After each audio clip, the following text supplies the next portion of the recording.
Indubitablement, lorsqu'on évoque les géants commerciaux d'Afrique centrale, le marché Mbopi s'impose comme une référence incontournable, véritable poumon économique de Douala. Son histoire est intimement liée au développement urbain de la cité portuaire depuis sa création en 1978. Stratégiquement situé à la croisée des grands axes de transport, ce carrefour a connu des décennies d'envolées fulgurantes, mais aussi des périodes de vaches maigres. Aujourd'hui, nous partons à la rencontre d'une figure emblématique qui a gravé son nom en lettres d'or dans les allées de ce marché, Alice Maguedio. Père, j'ai rendez-vous avec vous.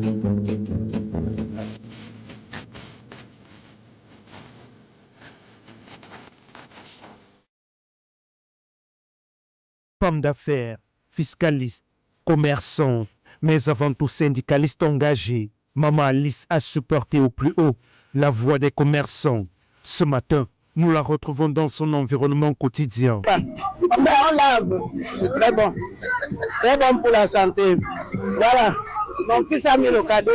Merci. Dès l'entrée du marché, le ton est donné. Maman Alice est immédiatement accostée par son entourage. Malgré les sollicitations incessantes, elle répond à chacun avec ce sourire charmant qui la caractérise, n'hésitant pas au passage à échanger quelques taquineries. Il n'y a pas le matelot. Vous n'avez pas vu ma taille. Il y a déjà une boutique ici. Direction sa boutique de produits agroalimentaires, un espace parfaitement achalandé où l'on trouve presque tout. Ici, le travail est une affaire de transmission. On assiste à une véritable passation de services. Madame, on peut changer de place. La boutique ne désemplit jamais. Mais il faut la servir en attendant que je rembourse. Vous êtes dans ma boutique, là où je passe mon quotidien. Les clients qui sont là sont en train d'enregistrer leurs commandes. Et mes filles sont en train de les servir. Ici, quand je viens, j'ai une caissière en principe. Mais quand je viens, je la remplace un peu à la caisse. C'est pour ça que dès que j'arrive, elle se lève. Puisqu'il n'y a qu'une seule place assise, on ne s'assoit pas dans les boutiques en Mbopi, on travaille. La boutique est ouverte de lundi à dimanche, mais moi principalement, je suis un peu à l'âge de la retraite. Je viens un peu avec du retard parce que j'ai beaucoup de choses que je fais à la maison avant d'arriver. La boutique s'ouvre à 8 h pour fermer à 18 h. Parmi les clients, une maman venue de Pendaboko pour s'approvisionner en gros témoigne. On come now for my colleague who come here, say we for can buy. So they for market now for buy and sell them. So they market now for buy. They let my command, they do all my things, all things the worker. So mommy get big shop, he get fine place. So I advise all our members, me they come, for can buy good things and they. Je me suis rendu compte qu'il y a une bonne frange de population commerçante qui, comme moi aussi, viennent à 8 h pour entrer à 18 h. Et généralement ont besoin de faire leur part de course sur place. Donc je fais en même temps gros, en même temps détail. On fait aussi ce qu'on appelle taclage, c'est-à-dire il faut échantillonner en sachant que le vrai grossiste est à tel endroit. Quand vous avez le client, vous pouvez aller chez là. C'est ça l'interaction qu'il y a entre les commerçants. Pour ses employés, qu'elle appelle affectueusement ses filles, Maman Alice est une école de vie. Si elles ont parfois goûté à la rigueur de cette femme de caractère, elles en retiennent aujourd'hui des leçons précieuses pour leur propre avenir. Je suis maman très stricte, hein? Blague pas. La formation est une de mes meilleures. Elle est très stricte. Quand il s'agit du travail, il n'y a pas de blague. Les clients d'abord. Il faut satisfaire les clients. L'honnêteté, le mensonge, elle n'aime pas. Il faut être vrai en tout, même sur les produits que nous vendons. Quand il faut parler au client la vérité, au client de décider de prendre ou de ne pas prendre. Chez nous, c'est comme ça. Mais elle te forme à ce qu'après elle, si aujourd'hui tu n'es pas avec elle, tu peux t'installer à ton propre compte puisqu'elle est ouverte. Mais elle est stricte. Maman, merci parce que j'étais une fille très timide. Ceux qui vont me reconnaître sauraient que je ne parlais pas et je n'aimais pas qu'on me gronde parce que mes parents m'ont jamais grondé. Mais maman Alice, elle m'a formée en me grondant, en me busquant. Et elle a fait sortir de moi le meilleur, ce que moi-même je ne connaissais pas. Et je lui dis vraiment merci. Parce que ce que je ne connaissais pas, que je procédais comme charisme, elle m'a fait sortir ça. Mais c'est pour ça que je lui dis merci. Demain, avec elle ou sans elle, je peux me battre tout seul. Au marché Mbopi, la notoriété d'Alice Maguedjo dépasse largement le cadre de sa boutique. Elle est respectée pour son combat acharné en faveur des droits des commerçants. Des figures comme Maman Nicole, Simplice ou Papa Joseph se souviennent encore des grandes époques de lutte. Si le combat n'est pas terminé, tous reconnaissent que les choses ont littéralement changé grâce à elle. Elle a pris sur elle de commencer par nous éduquer, que vous ne deviez pas avoir peur des agents des impôts. Vous devez payer normalement vos impôts et quand vous avez un contrôle, commencez par leur demander leur ordre de mission en fait, avec tout ce qu'on avait comme difficulté. C'est comme ça que naît le syndicat des commerçants détaillants du Vouré. Maman Alice a souvent payé le prix fort pour ses convictions, mais sans jamais baisser les bras. À force de défendre les commerçants, je crois que vous êtes au courant que sa boutique a été fermée pendant 18 mois à cause des vérités qu'elle défendait pour protéger les commerçants. Donc, le combat est toujours là. Elle paye le prix, c'est une dame de poigne, c'est une femme de cœur. Ici, en Mbopi, nous disons qu'elle est notre Moïse. Le matin, Madame Alice, en entrant, on a fermé son bureau, on a fermé sa boutique. Mais vous avez vu, il y avait l'argent que la souris a rongé, c'est tout. Jusqu'à nos jours. Elle travaille très bien, mais même vous entendez, elle défend bien. Ça elle-même, nous ne faut pas vivre. Mais je ne sais pas s'il va vivre longtemps, puisque les gens sont jaloux d'elle pour rien. Mais Dieu va le bénir. Dieu va le bénir, même vous les Kino, vous tout. Puisque nous prenons le Cameroun comme notre pays. Parce que les gens prennent comme c'est le pays dans les appartient. Si le pays appartient à une seule personne, il faut qu'il soit éternel. Pour les commerçants du marché Mbopi, elle incarne un espoir qu'ils ne veulent pas voir s'éteindre. Il y a des moments où elle est aussi un peu épuisée, elle est fatiguée et je lui dis que non. Menons ce combat jusqu'à la fin, jusqu'à la mort parce que c'est notre seul moyen. Je vais rappeler qu'il y a des gens dans ce marché qui ont acheté leur boutique et leur magasin, mais qui nous au quartier.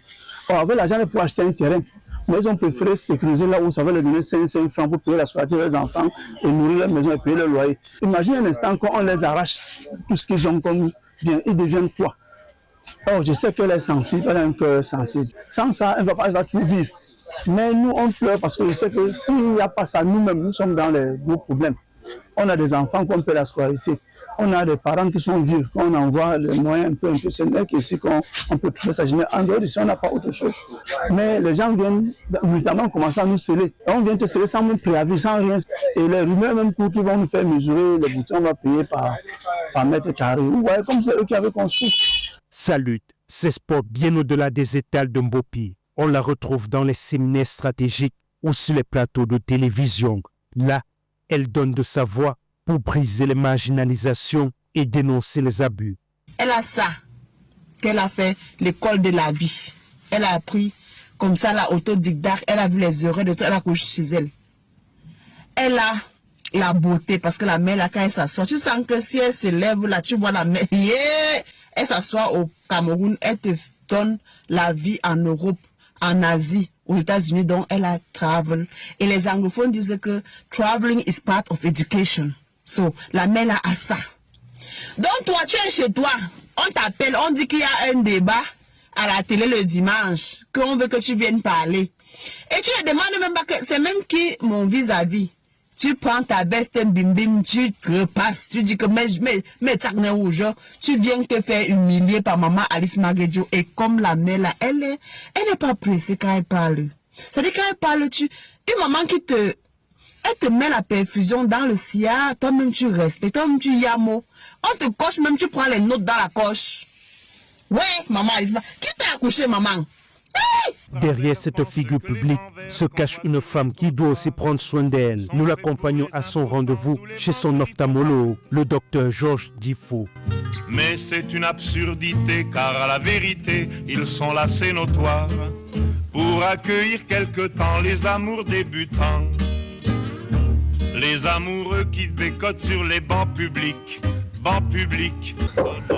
Oui. Les amoureux qui se bécotent sur les bancs. Bonjour, docteur. Merci. On des petites gueules bien sympathiques. Ah. Comment ça va? Ça fait longtemps, je ne suis pas venue. Ici, on ne s'adresse pas seulement à la syndicaliste, mais à une amie d'enfance, ancienne camarade de classe. Je veux aussi vérifier si... Et quelquefois, je vois un peu flou. Je veux aussi vérifier si mon mal a évolué ou c'est... Est-ce que ta chaise va supporter mon poids? Non, ça va supporter, c'est fait pour ça. Ok. Ok. Enlève de ça. Ne ferme pas le doigt, l'œil gauche avec ça. Regarde au milieu. Lis la lettre. Non, ferme l'œil gauche. Ah, voilà, d'accord. comme ça. Lis. T-R-A-V-E-C. Ça, c'est D-R, c'est pas visible. Change de côté. P-B-N-O, je sais pas, K-F. Là. Vous m'entendez? Vous m'entendez m'arriver là-bas. Oui, ça va arriver. Tu colles le fond. Comme les amoureux qui se bécotent sur les bancs. Regarde dans l'appareil, tu vas voir une maison avec toiture rouge. Et kaki plus les yeux. Voilà. La maison avec toiture rouge. Concentre dessus. Dr Nzifo profite de ce moment pour évoquer des souvenirs partagés. Et je connais Maguedjo Alice depuis l'école primaire, en fait. L'école catholique Sainte-Thérèse de Bamsengueville, en Bouddha. On a fait le cursus primaire ensemble jusqu'au cours moyen 2. Et même après le cours moyen 2, on est allé en 6e ensemble au CES de Galim, devenu aujourd'hui lycée de Galim. Déjà, au cours moyen 2, elle était déjà leader, je dois le dire, parce que au cours moyen 2, comme on avait 2 temps, on venait le matin, on fermait à midi, on revenait à 14h. Au cours moyen 2, le maître avait intimé que chaque jour, les enfants du cours moyen 2 devaient revenir à 13h pour faire des exercices de mathématiques avant que le début des cours. Elle était celle qui était choisie pour souvent diriger ces exercices de mathématiques. Elle voyait un peu mieux que les autres. Déjà, même en 6e, on a eu une situation qui m'a marqué et jusqu'aujourd'hui, ça me marque toujours. Chaque fois que je la vois, je lui rappelle toujours cela. Mais c'est qu'on avait un professeur de français, un certain monsieur Tessa Paul. Quand on avait cours de français, parfois, on a 2 heures de cours. Lui, il vient à la 2e heure.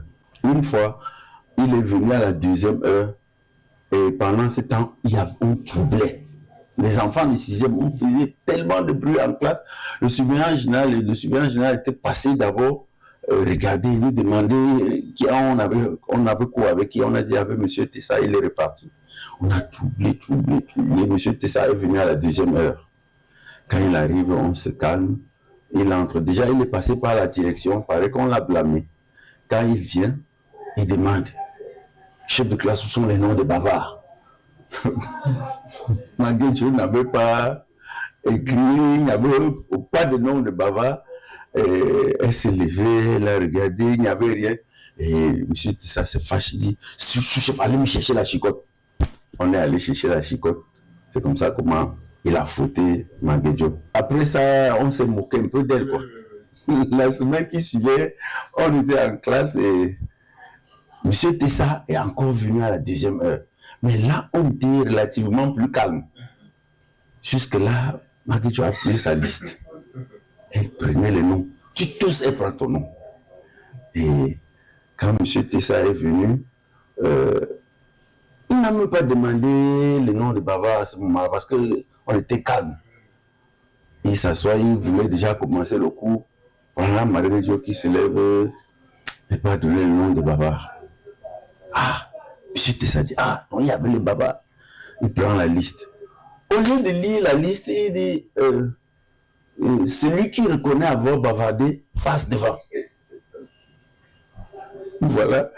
Tout le monde commence à demander à Alice: Alice, est-ce qu'il y a mon nom? Est-ce qu'il y a mon nom? Elle ne gérait personne. Est-ce qu'il y a mon nom sur la liste? Elle ne gère personne, les calme. On a demandé, des gens partaient devant, les gens partaient devant. Et je suis resté là. Donc, à un moment donné, j'ai essayé de l'appeler, elle ne gérait personne.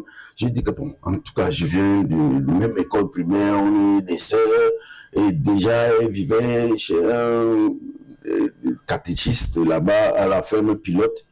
Et elle ne pouvait pas écrire mon nom. Et je me suis dit ça. Je suis resté, les gens sont allés. Et à la fin, M. Tessad a pris la liste. Il a dit, malheur à celui qui est assis et que son nom est sur cette liste. Bon, j'étais tranquille. À peine il a lu 3 noms, il a lu mon nom. Je me suis levé. Il dit, bon, monsieur, mettez-vous de côté.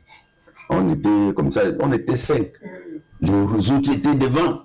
Il a fini de lire la liste. Il y avait certains qui sont allés devant et que le nom n'était même pas sur la liste. Il voulait rentrer, il dit, monsieur, vous avez bavardé. Vous le connaissez avoir bavardé, donc vous restez là. Il a commencé par nous, les 5 là. Il a dit, on devait avoir 10 coups. Et les autres 5 coups. Il m'a donné 10 coups. Monsieur le journaliste, j'étais dit, pendant 3 jours, je n'ai pas pu m'asseoir. C'était, mes fesses chauffaient. Et je l'ai regardé. Elle ne tigeait pas. Donc, c'est une femme, mais c'était comme ça, elle était comme ça. Notre chef de classe jusqu'en 4e, c'est en 4e qu'on s'est séparés parce que je crois qu'elle est allée faire allemand et moi j'ai continué en espagnol. C'est comme ça comment on s'est séparés. Le parcours d'Alice Maguedjo prend racine dans une jeunesse marquée par l'épreuve. Orpheline de mère très tôt, elle a dû affronter une enfance difficile, un défi qui a prématurément forgé son caractère. Pourtant, dès les bancs à l'école, elle se démarque déjà par son excellence académique et un sens des responsabilités hors du commun. Ce tempérament protecteur et brillant est aujourd'hui fièrement salué par son frère aîné et sa sœur cadette. On dit souvent qu'il est difficile de parler des gens qu'on aime vraiment. C'est vrai, parce que parler d'Alice est à la fois simple tant elle est entière et redoutablement difficile tant elle est grande.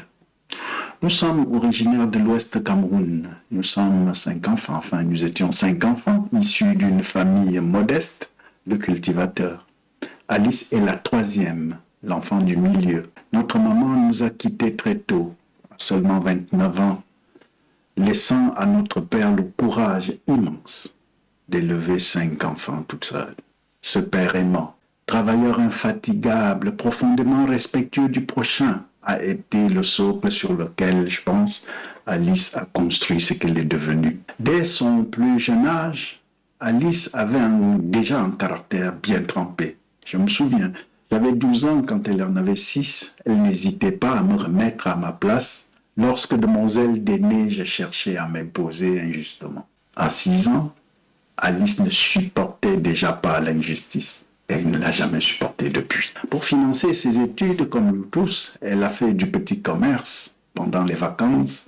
Et c'est peut-être là que lui est venue cette familiarité profonde avec les commerçants. Après son parcours couronné d'un BTS en comptabilité, ici je lui fais un clin d'œil parce que pour moi, c'est ce qu'elle représente pour moi. Elle a travaillé quelques années en entreprise avant de choisir sa voie. Et c'est tout naturellement qu'elle est devenue ce qu'elle est aujourd'hui, présidente d'un des plus grands marchés d'Afrique centrale, voix courageuse des commerçants, des petites gens, de tous ceux que la vie malmène. Ce qui frappe dans ses prises de parole publiques, c'est une force tranquille, une éloquence qui surprend même ses proches, qui nous surprend en famille. Parce que celle qui défend avec fermeté devant des milliers de personnes est, en famille, la plus douce d'entre nous, incapable d'élever la voix, toujours prompte à l'arrangement amiable, à la générosité silencieuse. Imprégnée d'une foi chrétienne profonde, Alice organise régulièrement des distributions aux enfants les plus démunis de la famille et de son entourage. Plusieurs fois, elle m'a sollicité pour venir en aide à l'un ou l'autre membre de la famille en difficulté. C'est plus fort qu'elle. Elle ne peut pas rester les bras croisés devant la souffrance. En 2003, le conseil de famille a désigné Alice comme successeur légal de notre maman. C'est une tradition chez nous, on désigne celui ou celle qui symboliquement prend la place du disparu. Alice est ainsi devenue notre maman. Nous l'appelons affectueusement Maa. Et c'est doublement juste car notre maman s'appelait Anna. En disant Maa, nous disons Alice, nous disons Anna, deux femmes, une seule tendresse. Alice, ma chère petite maman, Maa, tu es devenue une femme publique, une figure que des milliers de personnes admirent et suivent. Mais pour nous, tu resteras toujours celle qui a grandi à nos côtés, qui s'est battue avec nous et pour nous, et qui porte aujourd'hui, avec la même sincérité qu'à 6 ans, la cause des autres avant la sienne. Nous t'aimons très fort, tu sais, et nous comptons sur toi, comme tu as toujours compté sur nous d'ailleurs. Maman Alice démarre souvent au quart de tour. Ceux qui la connaissent ne me démentiront pas. Surtout lorsque les choses ne vont pas aussi vite ou de la direction dont elle voudrait. Pourtant, Maman Alice est d'une générosité, d'un humanisme et d'une sensibilité hors du commun. Elle est une sœur, une mère et une grand-mère gâteau. Faut la voir se décomposer littéralement lorsqu'un bébé ou un enfant pleure à côté d'elle. Elle ne le supporte tout simplement pas. Régulièrement, pendant les fêtes de Noël ou de Pâques, Maman Alice réunit les enfants de son quartier ou les enfants de la famille pour leur offrir des cadeaux. Elle collecte également les articles de première nécessité pour les donner dans les orphelinats au Cameroun. Bien qu'elle ait encaissé plusieurs coups tout au long de sa vie, en commençant par le décès de notre mère lorsqu'elle était très jeune, ou les difficultés qu'elle a rencontrées dans sa vie professionnelle il y a quelques années, elle s'en est servie pour grandir. Au lieu de la détruire, ces épreuves l'ont plutôt forgée et ont fait d'elle ce qu'elle est aujourd'hui. Je suis la supportrice numéro 1 de ma grande sœur. J'admire et je respecte son engagement pour la vie de la cité. Elle et moi débattons, très souvent, plusieurs heures, sur toutes sortes de sujets. Nous ne sommes pas toujours d'accord, mais je prends toujours la peine d'envisager son point de vue lorsque j'ai une décision à prendre, car je trouve qu'elle est une femme très intelligente, très intuitive et très pragmatique. Maman Alice est mon héroïne au quotidien. Pour son entourage familial resté à Bafoussam ou ailleurs, Alice est avant tout une femme de devoir. Une maman qui ne recule devant aucun obstacle dès qu'il s'agit de protéger les siens. Elle est à la quête de la vérité. Elle n'aime pas être conformiste. Elle est toujours prête à remettre en question l'ordre établi si ça pose problème. Elle interroge toujours la normalité sociale pour pouvoir aboutir à la vraie justice, à la vraie vérité. Je peux dire qu'elle est née avec un don, le don de l'éloquence, et c'est ce don-là qui lui permet d'être à l'aise. Et vous savez que quand vous dites la vérité, ceux qui ont l'habitude de jongler avec la vérité ont beaucoup plus de problèmes face à vous. C'est pour cela que vous la verrez toujours à l'aise sur les plateaux, face à des gens qui ne sont pas enclins à tout moment à dire la vérité. C'est très difficile de mentir. Or, pour elle, quand elle est face à la vérité, elle est beaucoup plus à l'aise. Si Alice Maguedjo est devenue une figure familière pour les Camerounais, elle a su transformer sa voix en une âme au service des plus faibles. Par son altruisme et sa quête acharnée pour la vérité, elle a définitivement conquis le cœur de ses compatriotes, bien au-delà des limites du marché Mbopi.